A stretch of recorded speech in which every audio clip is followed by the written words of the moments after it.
नमस्कार, मैं युधिष्ठिर उपाध्याय। जिस वक्त पूरे मिडिल ईस्ट में युद्ध भड़का हुआ है, ठीक उसी वक्त पीएम मोदी 5 देशों के विदेशी दौरे पर निकले हुए हैं। सबसे पहले वो यूएई की राजधानी अबू धाबी पहुंचे, जहां उनका धमाकेदार स्वागत हुआ।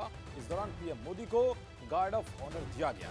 आपको बताऊंगा कि भारत में पेट्रोल डीजल की कीमतें बढ़ने के बीच जैसे ही पीएम मोदी ने यूएई की धरती पर कदम रखा, तो भारत के लिए क्या बड़ी खुशखबरी मिली कि अमेरिका, चीन भी सन्न रह गए। साथ ही बताऊंगा कि मुस्लिम देशों के बीच पहुंचकर हॉर्मुज को लेकर पीएम मोदी ने क्या बड़ा ऐलान कर दिया है कि ईरान भी चौंक गया। दरअसल पीएम मोदी का विमान जैसे ही अबू धाबी की धरती पर उतरा, तो वहां उनका जो बड़े अधिकारियों ने गर्मजोशी के साथ स्वागत किया, उसकी तस्वीरें जरूर पाकिस्तान जैसे दुश्मनों के पेट में दर्द कर दी। यही नहीं, बल्कि यूएई के एयर स्पेस में जैसे पीएम मोदी का विमान घुसा, तो अगल बगल F-16 फाइटर जेट्स आ गए। इसका वीडियो भी तहलका मचा रहा है। अबू धाबी में यूएई के राष्ट्रपति शेख मोहम्मद बिन जायद अल ने पीएम मोदी से मुलाकात की। इस दौरान पीएम मोदी ने यूएई के साथ ऊर्जा सहयोग पर चर्चा की और यूएई का धन्यवाद दिया। उन्होंने कहा कि भारतीयों की मदद के लिए यूएई का आभार। तो वहीं प्रधानमंत्री मोदी ने स्ट्रेट ऑफ हॉर्मुज को खोले जाने पर जोर दिया। उन्होंने कहा कि भारत यूएई के साथ खड़ा है और खड़ा रहेगा। पीएम मोदी ने यूएई को हर मुमकिन मदद का भरोसा दिलाया। उन्होंने कहा कि यूएई ने संयम का परिचय दिया है।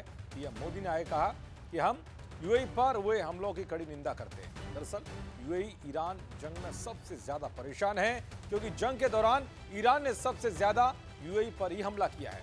इतना ही नहीं, यूएई के पास अभी ऐसा कोई रास्ता नहीं है जिसके जरिए वो दुनिया को तेज सप्लाई कर सके।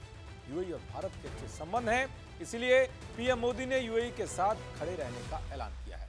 तो वहीं भारत और यूएई के बीच सामरिक रक्षा साझेदारी समझौता हुआ है, जिससे दोनों देशों के सैन्य संबंध और मजबूत होंगे। रणनीतिक पेट्रोलियम रिजर्व और एलपीजी की सप्लाई को लेकर भी अहम सहमति बनी है। इसी बीच संयुक्त अरब अमीरात यानी यूएई ने भारत के लिए एक बड़ी घोषणा कर डाली, जो तेज संकट के बीच भारत की बड़ी मदद करने वाला साबित होगा। दरअसल यूएई ने हॉर्मुज का तोड़ निकाल लिया है। यूएई का कहना है कि हॉर्मुज के बाईपास से एक पाइपलाइन तैयार किया जा रहा है। इसे 2027 तक चालू करने का लक्ष्य है। इसे तुरंत बनाने की प्रक्रिया युद्ध स्तर पर शुरू कर दी गई है, जिससे गैस और तेल की सप्लाई में कोई दिक्कत ना हो। यानी कि जहां पीएम मोदी के दौरे को लेकर देश भर में तरह तरह की चर्चाएं हो रही हैं, तो इसी बीच यूएई से भारतवासियों के लिए बड़ी खुशखबरी सामने आई है। पेट्रोल और एलपीजी को लेकर जो समझौता हुआ है, उससे कहीं ना कहीं आने वाले दिनों में भारत को बड़ा फायदा मिलने वाला है। वैसे जब भी पीएम मोदी विदेश दौरे पर जाते हैं, तो वहां से कोई ना कोई भारत के लिए खुशखबरी लेकर जरूर आते हैं। वैसा ही 5 देशों के दौरे पर जाते ही दिखना शुरू हो गया। देखते रहिए जी न्यूज़।